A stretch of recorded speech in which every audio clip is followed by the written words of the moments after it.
Well, guys, who would have thought that New York City would elect an openly socialist, i.e. communist, mayor? I would have. It's not shocking to me at all.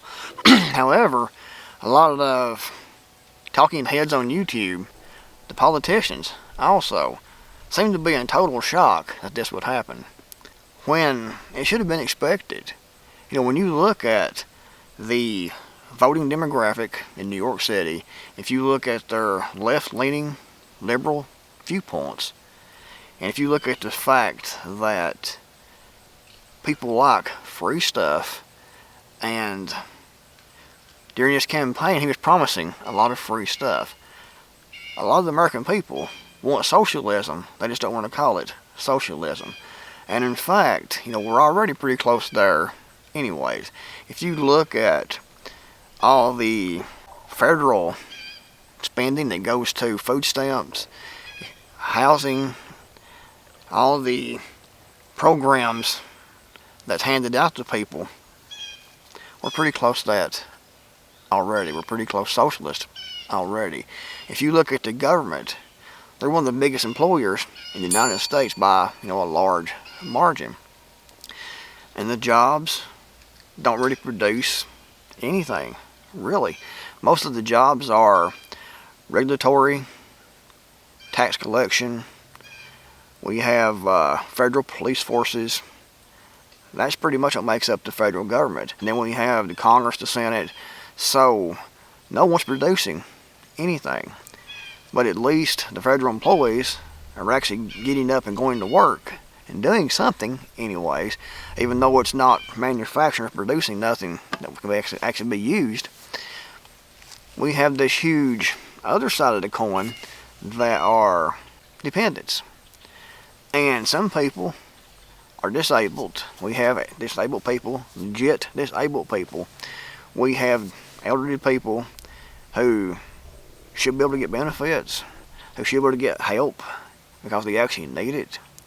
But we also have a large part of the population who are milking the system. They're getting all the free housing. They're getting all the food stamps, the SNAP benefits. They're getting all the WIC. They're getting the free medical. They're getting everything. And they don't want to work. And they wouldn't work if you offered them a job. And they're perfectly able, getting up, going to work. In fact, more of these people are probably able to get up and go to work than me. Yet, we see these people on TikTok talking about how they're going to go out and rob. They're going to rob people in the parking lot that goes in to buy their own groceries with their own money they earned. They're going to rob those people in the parking lot. They're going to go into the stores. They're going to fill the carts up, push those carts out, load it up with chips and meat and eggs and all kinds of junk food and pizzas and everything. They're going to push those out and just walk out with it, because at this point they see themselves now as being privileged. They see it as something that's owed to them. I saw on a video, I think it was a TikTok video, this woman on there was saying that she has 6 kids and it was the taxpayer's responsibility to take care of her kids, not hers. She has no responsibility at all. That's the people I'm talking about when I make these videos, talking about how they milk the system. Lots of people pretend to be disabled. They pretend to have mental issues so they can get that check. They do all kinds of things. They have extra kids so they can get more in their food stamps and free housing and free medical. It's a system they've learned how to milk. So it's kind of socialist anyway. People just don't want to admit it. I was looking up the true unemployment numbers here in the United States. And, you know, they will say it's 3%, 6%. But that's just people's looking for work over the last few weeks that they're counting in those numbers. The actual number of unemployed is much, much higher than that. In fact, I went to AI because I couldn't find any real good information, and I asked ChatGPT, what's the actual unemployment rate here in the United States if you count everyone that's not working full-time or part-time? And it said it's probably well over 25%. So we have well over 25% of the, and this isn't talking about elderly people, this is talking about working age adults. 25% of the population of working age adults are actually unemployed, meaning they're drawing checks or drawing disability, but they're not working at a job, they're running a business. They're completely dependent on the government, on the taxpayers. So 25 or more percent, I said at least 25%. As far as benefits goes, this is from Economic Research Service. About 12.3% of U.S. residents receive benefits from the Supplemental Nutritional Assistance SNAP program on average each month in 2024. In terms of raw numbers, that corresponds to roughly 41.7 million people who get SNAP benefits. 41.7 million people that's getting that government check, getting government money. And that puts all that back into the economy because they're going and buying from Walmart, they're going and buying this and that, they're going and buying whatever they need and paying their bills through this money that's coming from the government that's being printed off and put on the national debt. So it's socialism is what we have, guys. Socialism. This is from the Peterson Foundation. According to recent data, about 4.4 million U.S. households received federal rental housing assistance in 2023 through the three major programs: tenant-based vouchers, project-based assistance, and public housing. And like I said, this is from the Peterson Foundation. So 4.4 million people are getting their rent paid, or at least a portion of that rent paid for them. And it says separately, and this is from cbpp.org. Separately, one fact sheet from the Center on Budget and Policy Priorities indicates roughly 8.6 million people in cities and suburbs, plus 1.5 million people in rural areas, receive federal rental assistance. A total of around 10.1 million people getting the rent paid, or at least a large part of their rent paid. So you take all of that, people who don't directly work for the federal government, all those numbers, people who don't work for the federal government, people that are getting the check, they're getting the food stamps, they're getting the rent, they're free medical from the government every month. And they have learned to milk the system.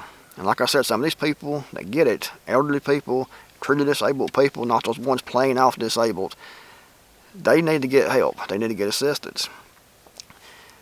But there's a large part of the welfare class that don't want to work, and that became obvious when this SNAP benefit stopped, or at least partially stopped. I think that's what it is now. It's partially stopped. And they're getting some from different states maybe, and things like that. It's complicated. But we saw these people go online, and they went completely bonkers talking about this.